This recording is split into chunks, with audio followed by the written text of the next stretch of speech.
All right. Welcome to the Seek First podcast, first official non-coach company podcast. And I have Josh Hoyt here. And Josh, so this is just top of mind. So you are recently a CEO of something called The Collective. The Hospitality Collective. Hospitality Collective. You are the mayor of Farmington. Yeah. You are a retired Marine? Just veteran of the Marine Corps. Never retired, right? Is that the rule? Never former. Okay. So people say former Marines. Gotcha. Correct. Okay. Correct. Yep. Well, thank you for your service. Seriously. Thank you. Appreciate it. And so Josh and I met online through a mutual friend. I recently got on social media to build up Seek First Coaching, and we got connected right away, and it was very clear that, you are a leader, you're a mindset guy, you're a man of faith, and you're just a generally interesting person that our mutual friend clearly thought we needed to meet, right? Yep, and so, why don't you, what's your story? Oh, wow, where to start, right? Yeah. First, thank you for having me.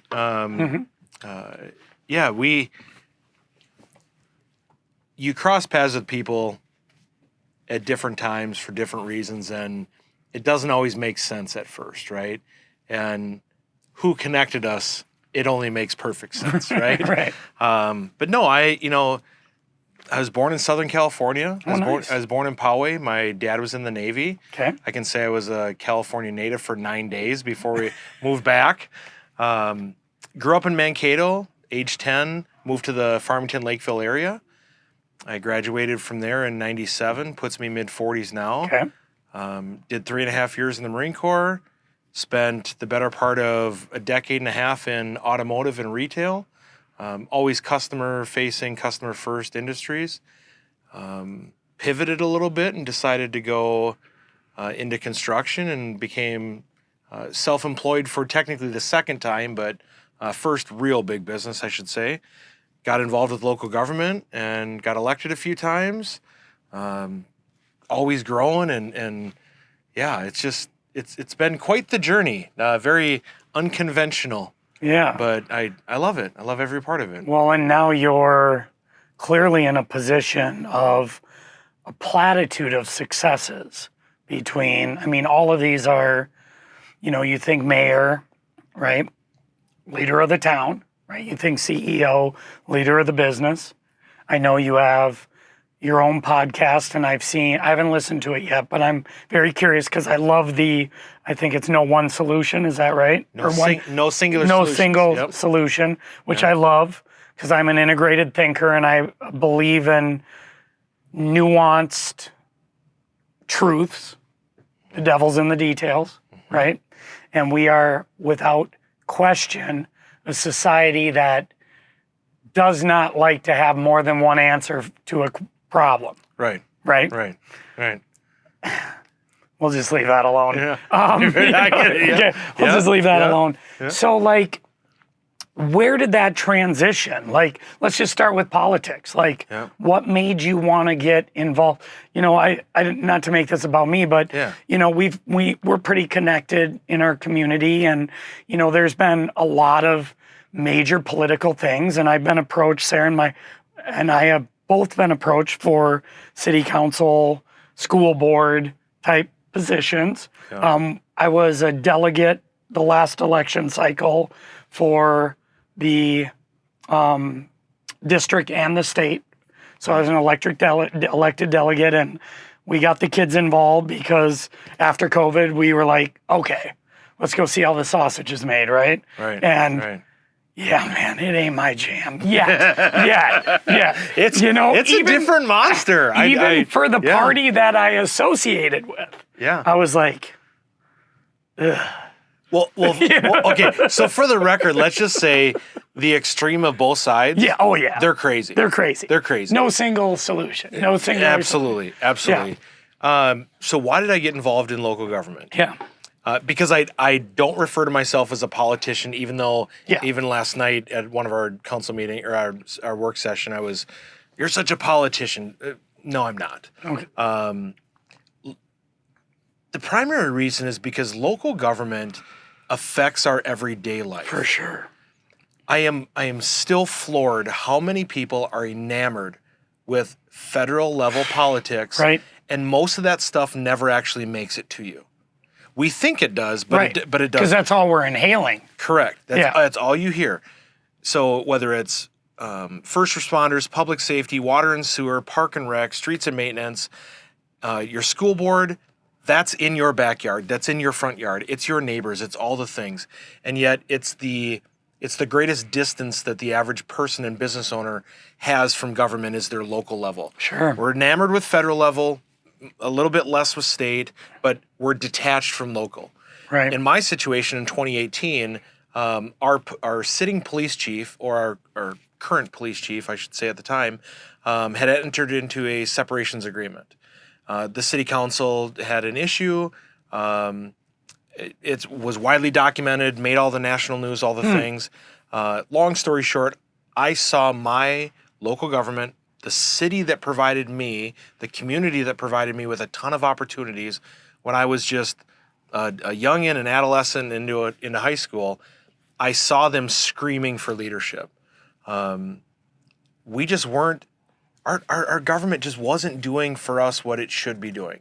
And I'm like, no, not on my watch. Unfortunately, our filing deadline had already passed, and so I had to run as a write-in candidate. And after 78 days of campaigning, I was successfully elected as a write-in, came from the highest population city in Minnesota state history. So nobody has ever done it from a larger city than I had. Wow.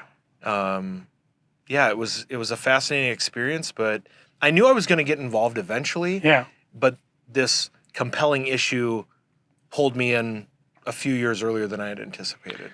So where did you feel, like, where along your journey did you, like, start realizing that you were a leader and that you qualified for that, right? Because that's my biggest issue. Sure. You know, for people who have known me growing up, I was that kid that had all the confidence, but for all the wrong reasons. Sure. Right? It wasn't real confidence. Yeah. It was naive confidence, maybe mixed with a little arrogance and, narcissism. But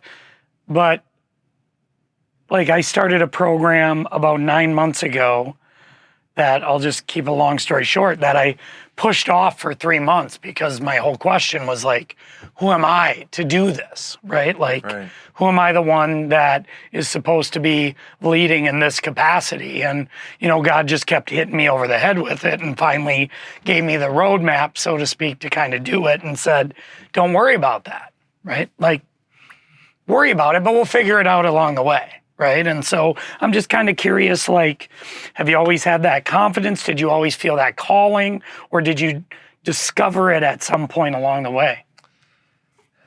In regards to leadership in general, I think it's easiest to just say, like, it's just something I've had in me. I don't ever recall a time in my life where I just said, I'm a leader, I should take charge. Right. We just do things a little differently from, time in school, time in sports, time in the Marine Corps. You're always kind of gravitated to, your moral compass says, like, rise above the rest, right? Be the model, be the example. And then other people see that and they go, oh, positional leadership. Right. You need to be a manager. You need to be a thing, right?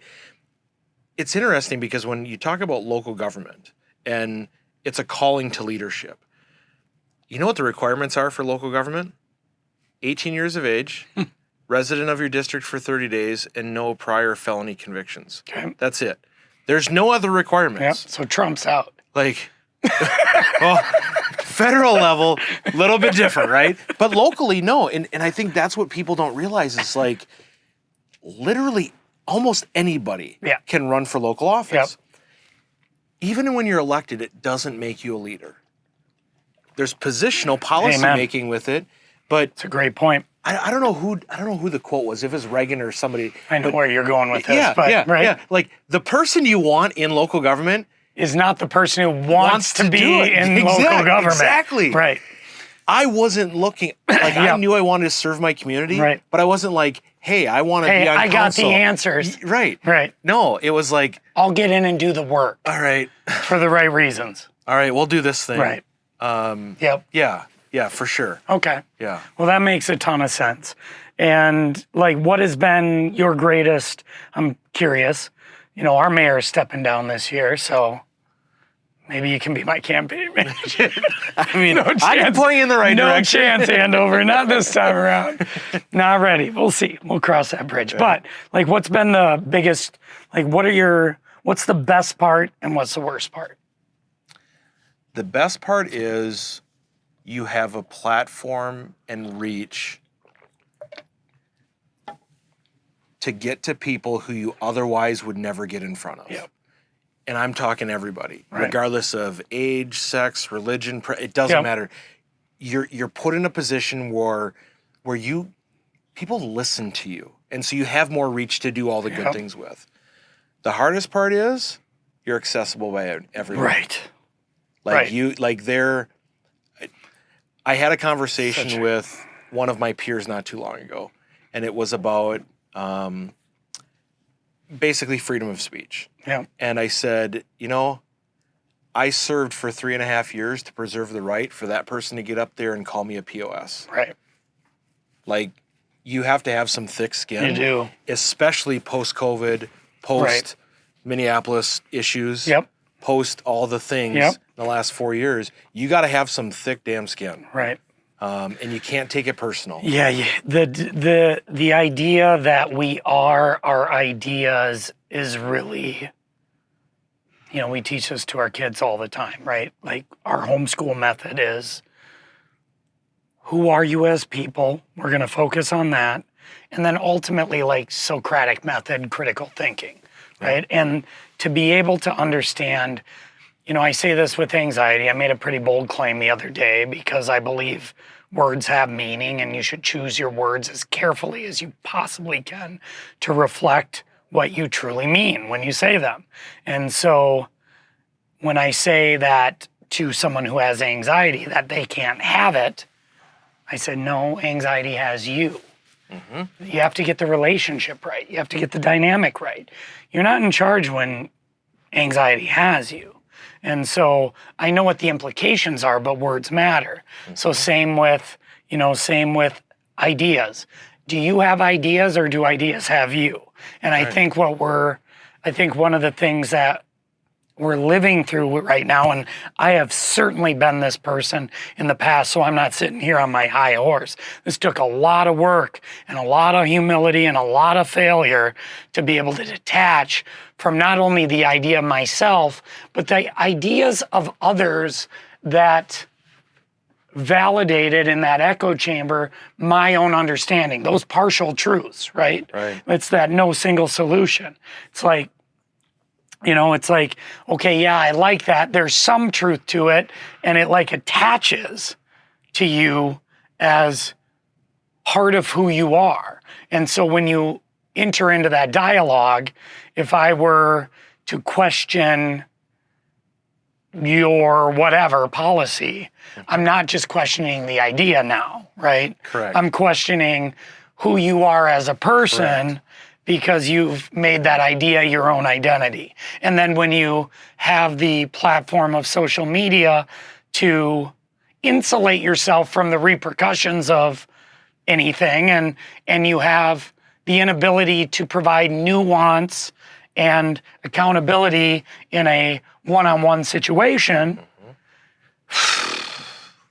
and there's an echo chamber for everybody, right? I mean, that's the algorithm itself. So it's like, how, I assume you've ran into that, where you're where you can identify like, oh, I'm not even talking to you.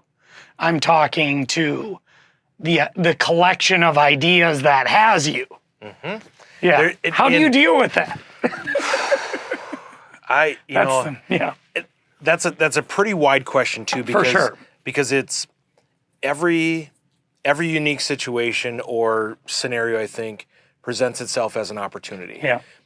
I'm often asked, don't you get tired of people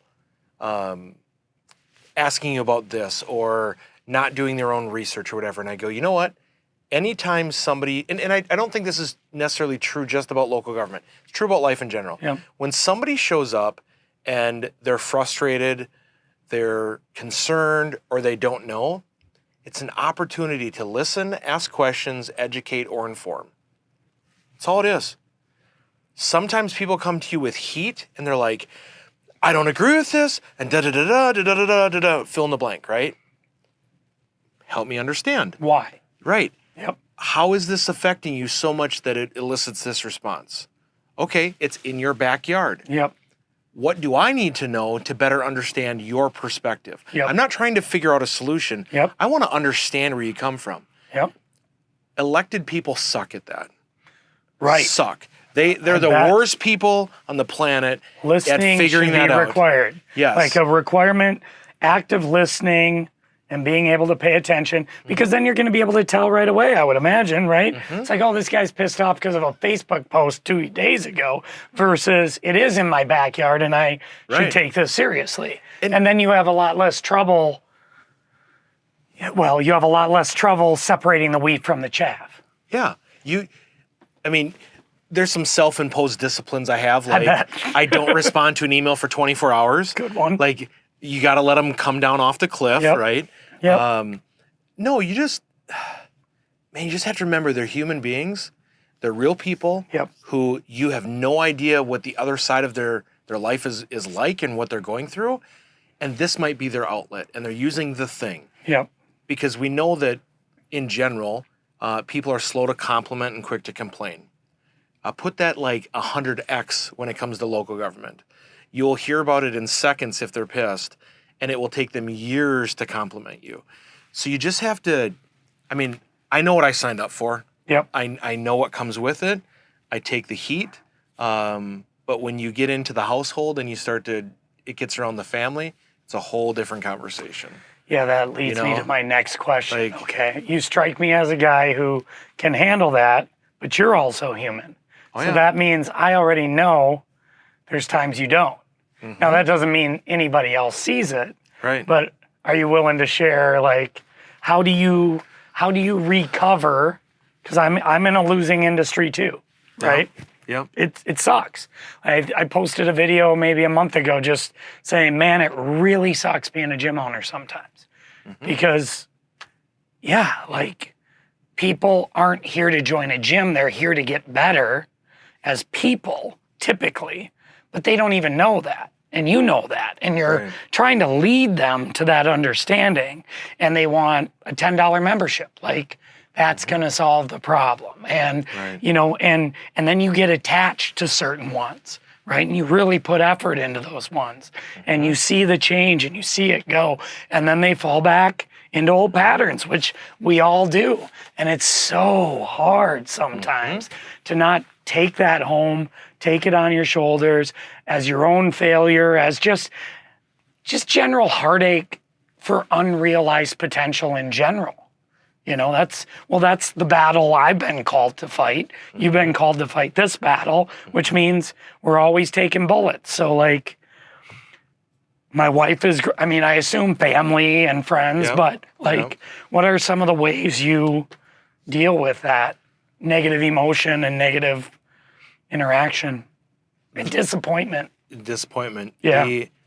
The hardest thing for me, and now I went through this originally in boot camp. Yeah. Right? When I went through Marine Corps boot camp, because right away when you start boot camp, you're like, oh my God, they're yelling at me. I'm such a piece of crap. Like, all the things, right? Yeah. And then you realize the minute you let it roll off your back and realize it's not personal, you start learning. Yeah. Especially, we know this in business, but especially in local government. The longer you take it personal, and the longer you believe that it's about you as the human being, Amen. The deeper the weight is going to, and the heavier the weight's going to be. It's just, it will break you. Yep. And it does break people. It breaks people. I continue to find myself having to reset and say, they're upset about the thing. They don't understand. You might not be able to explain it. You might not be able to help them, but this isn't about you, Joshua. Right. This is not about you. And that's humility at its core. They're telling you it's about you, but it's not. Yeah. Right? When in the other example that you gave, which is what we've all done, we all continue to do, it sneaks up on you sometimes because life has a funny way of backhanding you when you're looking the other way and it hits you just right. Yeah. So even when you think you got it dialed in, it hits you. But it's really selfish at the end of the day when you make that about you. Mm-hmm. I mean, that's what we talked about at dinner with the methodology behind us partnering with Peterson's self-authoring program, which is when we go back to unpack all of this metaphysical and emotional weight that people are carrying around, it's a collection of that crap right there. Now, some of it's legit, right? I mean, some of it's full PTSD stuff, like it reshapes your foundational understanding of what you thought the world was going to be like. And it's like, yeah, you got to rebuild that. But when you go back and you realize that 90 to 95% of all of that stuff that happened to you isn't really about you at all. Mm-hmm. Wow, man. It's amazing to watch that weight come off. And it's humbling. I had a girl in here the other day who their first memory was insane, like heavy trauma, right? And first person, she wrote about it, first person narrative. And I mean, like it was happening right now to her again, right? Mm-hmm. And so as we unpacked it and we were like, well, what would it take for someone to do that? And what pain and blah, blah, blah would it cause? What do you think somebody would have to feel like in their own life to be able to have that reaction to this young person, right? And as we unpacked it, you could see like the eyes go up, right? The awareness goes on. And at our next session, she had rewritten everything. And I'm like, so what was your takeaway? She's like, that I'm a complete asshat. And I'm like, okay, all right, yes, right, like, yes, but let's not go to the other extreme and like apply the guilt for not seeing the obviousness of that scenario. And she's like, now I got to go rewrite all my memory. I'm like, yes, that's right. So, I mean, I didn't mean to like go on that long diatribe, but yeah, but I mean, like that's a selfish thing because we make the mistake of thinking those things, that all these energies, these vibes, these interactions are about us. Right. And it's true. I mean, we all have a story. We all have our own form of trauma. Yes. We all have our own things, right? But especially in local government, you're accessible. Yeah. Okay? You're not going to pick up the phone and call POTUS. The chances of you getting a hold of most of your, federal elected is very difficult. Your state officials, maybe a little bit easier. Yep. County, a little bit easier. Local, they're going to answer the phone. Yep. Okay? But when you're accessible, you open that door for just the beating. And so what happens is people stop answering. They're slow to respond. And so then it ties right into kind of the point that you're making was like, well, I'm going to be selfish because I want to do the job and serve, but I don't want to take the beating when I'm the most accessible person. So maybe I won't be so accessible. And then that's counterintuitive because then you're not being the authentic. You're running from the problem instead of going into it. Correct. It's this vicious cycle that gets turned over every 2 to 4 years, right? Yeah, makes sense. Makes total sense because when you're dealing with negative emotion, from a psychological standpoint, whether it's anxiety or whatever your problem is, the response system intuitively makes you want to avoid it. Mm-hmm. That's why so many people chronically struggle with anxiety because you can grab the phone, you can grab the booze, you can grab the food, you can grab all of it, and you can keep it at bay, right? But it's an illusion because it's all there, right? You're just creating a little distraction force field. And I use the metaphor of like your mind being a dirty hoarder's nest of fear. Like, most of it's low level. You might have some legitimate stuff in there. But today and age in the modern America, it's mostly existential crap, really existential. And the answer isn't to avoid it. The answer is to go into it. You have to go into the room and get comfortable making a little space and slowly cleaning it up and dealing with it. And sometimes you can just swipe a few things away with meditation and learning how to detach, which is what you're talking about, right? Yeah. Detachment. I would say I've never been a military person, but I've known a bunch. And, I've watched Jocko's podcasts. I've, done a lot of running around the Navy SEAL category. And one of the things they all talk about is that emotional maturity and the ability to detach constantly. That's the freeing of the mind. And so you just said it. It's like, well, if you're not strong like that, and this is going to lead me to my next question, then your instinct is going to be to pull back, find the thing, the reason to not answer your phone, the reason to distract yourself with something else, and then make up the lie to yourself about why you're doing it versus into the fire. And that's where the anti-anxiety is, because now you're actually dealing with it and you're confronting it, and it's never as bad as you think it is. And if you have the skill set to separate, well, then it's easier to manage. But then you can only take so much of that. So, like, how do you energize? How do you make sure that you are in a proper place on a daily basis, hour by hour? Because I know how hard this is, right? So,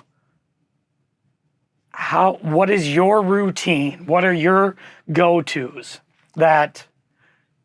so I'm just going to preface this a little bit longer because it's an important distinction to make. There's rest and then there's energizing. One of the things the biblical corpus gets wrong is, hey, we need this day of rest. And we mistake oftentimes doing nothing with resting, or we mistake having to sleep as the rest time versus, well, what about prayer meditation? What about the activities that fill you up? What about time with your spouse? What about the love that you're trying to give to everybody else has to come from somewhere? So how do you refill those tanks? How do you keep them full?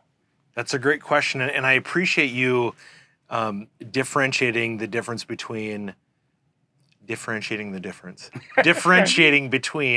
rest and energizing. Yeah.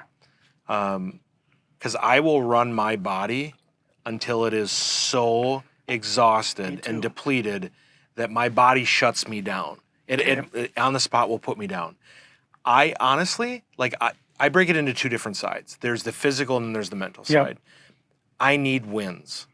So little wins sometimes. For me, some days the biggest win that I can have is as little as when my alarm goes off, I want to make sure that I get up. Now, I have a problem right now where I get up earlier than my alarm goes off, but I have to go out of my way to do little things. Gratitude is what does it for me.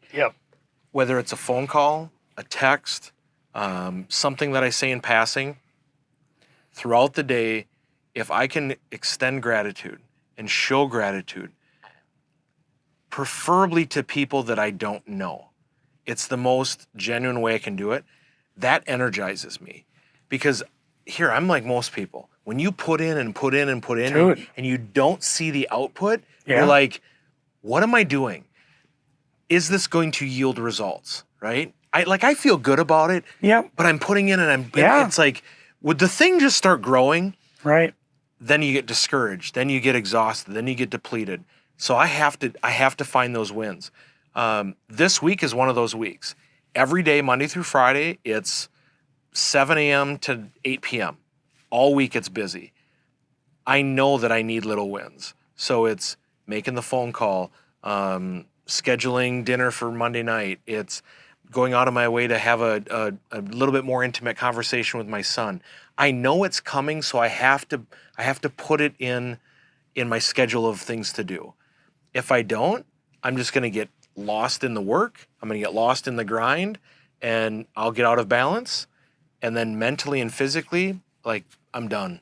I'm done. It's a great answer. So one of the huge elements, I don't know if it's just me, maybe I just fascinate myself sometimes. I think it's fascinating. I just find this so unbelievably fascinating. When I learned through some of my psychological learning that gratitude and anxiety come from the same center of the brain and can't exist at the same place. And I started building a routine in the morning that properly aligned me with where God wanted me and my purpose and my service to others. And then I learned that real negative emotion, which we just talked about, is no different than thinking about yourself, especially anxiety, right? Yeah. So then when you look at it from how humans work and how we aim and where our vision is on a daily basis, you're getting down to a fundamental distinction of what makes us human. And that's our ability to look inward versus looking outward, which everything else on this planet does, except us. It's all aligned with what's in front of us and what's there for us, not what is in it for us. And that illusion that we have that this world is for us and we're in the center of it forces that self-consciousness. It forces that self-awareness and drives the fear of death or harm or social death or whatever it is, right? Whatever that fear is. And so when you enact a practice of gratitude, this is the part that just blows my mind. It's so beautiful. It forces your vision outward. Mm-hmm. It forces it. You can't look inward and be grateful. You can't. And if you are, here's the one exception. But the one exception is if you're truly grateful for the gifts that you've been given, but where did those come from? Right. It didn't come from you. So as soon as you acknowledge that, it goes straight back up to God and it aligns you with reality properly instead of forcing you into your own perceived idea of what reality is. And so when I talk about gratitude in coaching, it's the same kind of cliche word that is used when you start talking about like meditational habits or prayer. I'm like, no, I'm not talking about, hey God, thanks for the air and I'm not talking about like surface level gratitude.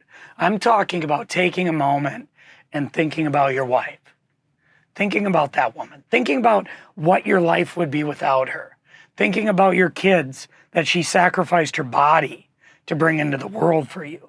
Think about the first time you fell in love with her for the first time. Like, let it take you over. Like a good scripture or a good meditation takes you over. You have to embody that gratitude. You don't just go, it's fine, check a couple boxes. I mean, it's better than nothing, right? But it takes that vision and it forces it into the right place. And then it's like, well, now you're ready. Mm-hmm. So I don't know. Isn't that wild, man? It's so cool. It is. It blows my mind. And you can simplify it in a lot of ways to where I like to complicate things. No. Just generally speaking. So like this would be a challenge to listeners, okay? Yep. Think about the last time that somebody said thank you. Right. You didn't absorb it. Right. Because we hear it so often, whether it's intended to be sincere and genuine or not, it rolls over. Yeah. It's just, we hear it, but they're words, right? It's just words. When's the last time somebody said, I appreciate you? Oh, yeah. that resonates. For sure. That makes you think about the input that you had or the effect that you had on that person. Yeah. Now do it the other way around. Instead of saying thank you, say, I appreciate you. It's great. I'm grateful for when you did this. Yes. Be very specific about it. You talk about like life-changing for people, you will stop them in their tracks. Right. If you're fake, people will know that. For sure. But if you are intentional, mind-blowing. It's great advice. It's and they are words, but it's the intention behind the words. Right. That's the outward gratitude. It's what are you meaning by those words? I mean, we talk same with like what I just said regarding having anxiety versus anxiety having you. The intentionality behind the words means that I call it a spell, because when I was 13, I started playing Dungeons and Dragons with my homeboys back in Plainview, right? Because we didn't know how to get girlfriends. But I don't regret it, because it was an amazing, you know what I mean? Right? Because it was amazing. It was an amazing experience. And I equate it to a spell, because while I might understand the implications of what you're trying to say by saying you have anxiety, the words actually mean I have anxiety.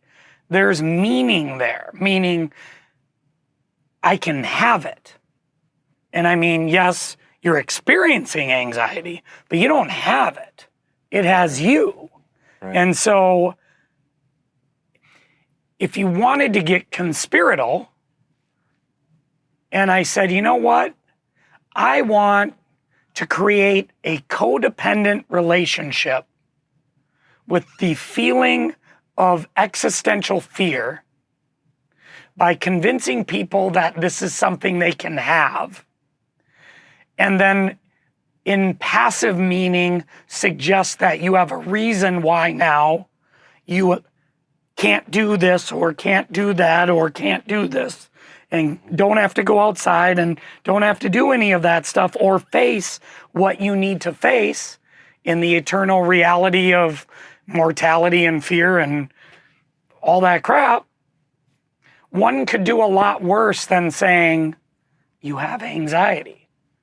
Right. You know what I mean? Meaning is everything. This was at my breakfast table. I try to do a 3-day fast every week because I'm not a Marine and I have to make up ways to suffer. And and I was having tacos and my daughter was there and I said, well, I'm breaking my fast. And she's like, oh, is that what breakfast is? Or I think my wife said, actually, that's what breakfast means. And Breezy, my daughter, Brielle, says, oh, that's what breakfast means? And of course, not wasting an opportunity to be the profound educator in the house. I said, I was like, actually, let's take a look at that, right? Let's just take a look at the spell of meaning that's packed into each one of those words. One is breakfast. You know it, I know it, our whole culture knows it. Yeah. It revolves around Fruit Loops toast, easy, quick meal that you have in the morning. You can do a healthy version. Most don't, right? Yep. Definitely the best meal of the day, though. Okay?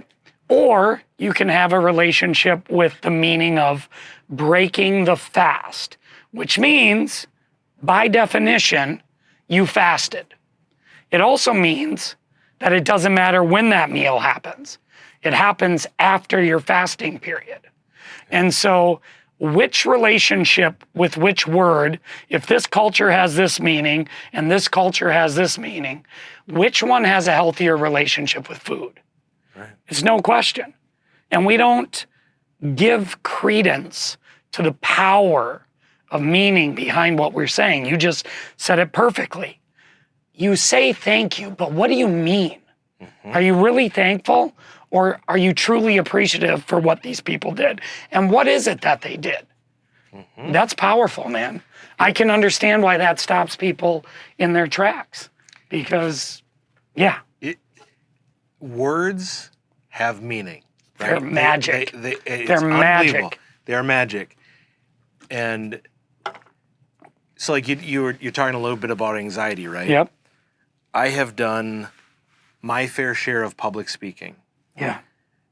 Does anxiety prevent me from doing it?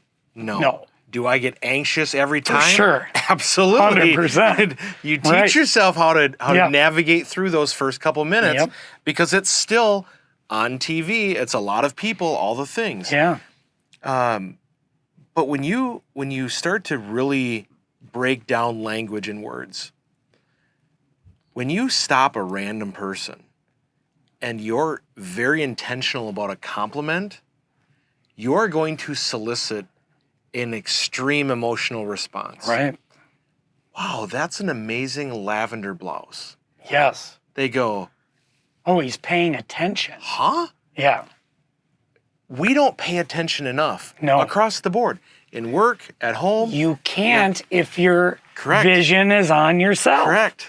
Yeah. Correct. So It is just, to me, it is completely mind-blowing how effective communication, using our words intentionally, and the depth in which we can use the meaning of our words to impact others is, oh my gosh, I don't even know how you describe it. Yeah. It is so freeing. Yes. It is. I can be going through a lot of stuff, but by putting into others, by expressing appreciation, showing gratitude, and the depth and the level of intentionality in doing so alleviates a lot of burden that I carry, amongst other things. Yeah. Like, it is a whole different level. It's... Dude, that was some really, really good stuff. Let's just, I want to be cognizant of your time. What do you see? So you just recently got hired as the CEO of the Hospitality Collective, which is a conglomerate of boutique restaurants that specialize, it seems like, in kind of barbecue, bourbon, kind of that genre, right? Craft cocktails. Right. Yeah. So what do you see as like your future, and where do you hope to bring it? We're going to disrupt the hospitality industry. Oh boy. Mm-hmm. Okay. We have a keen understanding of the value of people and the purpose the purpose of our people and our mission and our vision and our values. We understand who we are and how we can impact our communities. So here, you want the life hack, right? Yeah, give it to me. Put into your people. Right. Every industry sucks at this right now. There are so many touch points every day. I don't pick the industry, it doesn't matter. Doesn't matter. We are not putting into people. We say we are. We're buying the courses. We're doing the things. We're talking about it. Rah, rah, rah. Ask your people if you're doing it. You're not. And they'll tell you that if you ask them. Amen. But we're afraid to ask them. Yeah. We're going to disrupt the hospitality industry because we believe that. I love it. We know that, and we practice it every day. It's not even a question. Nope. What a unique advantage. Because you're dead on. When you have rising food costs, inflation, when the dollar is getting harder and harder every day for someone to earn, we're way more cognizant as to how we spend it. But even go back, where do the best conversations take place? When we break bread over meals. Amen. So if you're going to spend your money on anything, you want an experience for you, your family, and your friends, and you want it to be over bread. You want it to be during a meal. We are going to provide an unmatched, exceptional guest experience because, yes, we have cool cocktails. Yes, we have great food. But we are going to develop our people in a culture that our competition cannot where their eyes are out here, not in here. Correct. I understand. I want to make sure I understand what you're saying. So when we discuss this in our coaching, we discuss it as aim, right? Where are we aiming, right? I always do this. My wife drives her nuts, right? She's like, mockingly, right? And I'm like, yeah, but Same thing with like when we coach organizations. It's like, are you aiming for a state championship? That's like aiming for $25 million next year in gross revenue. It's a dumb aim. Right. I mean, it's not a meaningless aim, but it's a dumb aim in the sense that if you aim above that properly, it's almost a foregone conclusion. That's a byproduct. It shouldn't be the aim.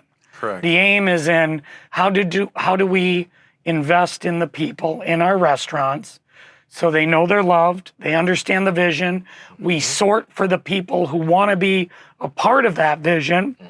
We're going to open up possibilities for development that aren't cookie cutter based on who the individual is versus our own rigid structure of the position that has to be this or this or this, but based on the person that we're dealing with right now, where do they fit and how do we make that aligned?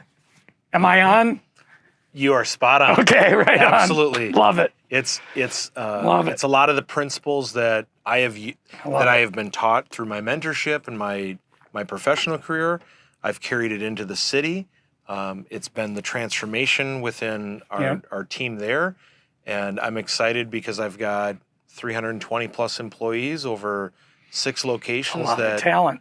It's a lot of talent. Yeah. And we're growing. So that team's going to grow, and we're going to develop more future leaders, and we are going to disrupt the hospitality industry. Can you share where you're looking to grow, out of curiosity? Because you're all in the South Metro right now.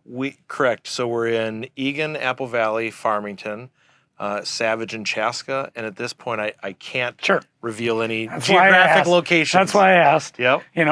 My daughter heard a rumor last year that Noodles and Company was coming over by the Festival Foods in Andover. Okay. It's not there yet. But when it is. I like some Noodles and Company. Dude, that's their jam, man. Their mac and cheese, and they've got is it a pad thai bowl? Yeah. Oh, so good. Lights out. Yeah. Carb me up and carb me up, baby. Put me to sleep. Amen. Yeah. Well, I mean, we can leave it at that, I think. It's been a pleasure getting to know you so far. This was fun. Yeah, you know absolutely. what I mean? We had dinner before this and got to know each other a little bit, but I want to thank the individual who, we'll keep you anonymous for now, but you know who you are. And thanks for getting Josh and I together, and I'm sure it's not the last time, and, any way I can help and serve your... it's always great to see people with the highest sense of purpose and meaning, with that selfless mentality of lifting others up. And, that's what we need now more than ever, man. I just did a webinar, and it's so simple. Imagistically, I said, our culture right now is just 2 arrows going at each other. That's it. And I said, it's so simple. We lift up, we don't push back, right? And so in our diagram, one arrow's going this way, the other one's coming at us, and we're just going to use their own momentum, their own frustration as an opportunity to know them, an opportunity to love them, and an opportunity to steer them up. Instead of just going, well, if you think this, then I'm going to think that, and you're wrong, and I'm right, and it doesn't do any good. Nope. So... Nope. Well... That it does not. Anything you want to add? I mean, you got the what was your podcast? I don't want to screw it up. It's all right. No Singular Solutions. No Singular Solutions. Yep. I assume you're on all the platforms. Yep. Your social media is just Facebook. Yep. It's all public. So it's Facebook, Instagram, LinkedIn, Twitter, Threads, YouTube. It's all at Joshua Hoyt 17 or Joshua Hoyt. It's all public. Are you looking for any particular people right now for the hospitality collective, or here just you hire 1 of 3 people, right? You hire attitude, you hire skills, or you hire attitude and skills. Yeah. We want people with the right attitude. Okay. Some experience, obviously, in hospitality, whether it's bartending, serving, guest services. We're open to other industries. but we're an attitude first. Okay. And we want great people who embody our mission, our vision, and values, and we can teach you the skills. Okay. Yeah, absolutely. Yep. Amen. That's what we do too. Yep. All right. Well, thanks for tuning in, you guys. However few dozen you are, or thanks, Josh. 1 million downloads. Yeah, right. 1 million downloads. Right. We're gonna knock it out of the park right out of the gate. Exactly. Seek First podcast, first one with the new sign. You guys check that out. I like that. We can. It's not gonna show up with the light, but we actually got backlights here too.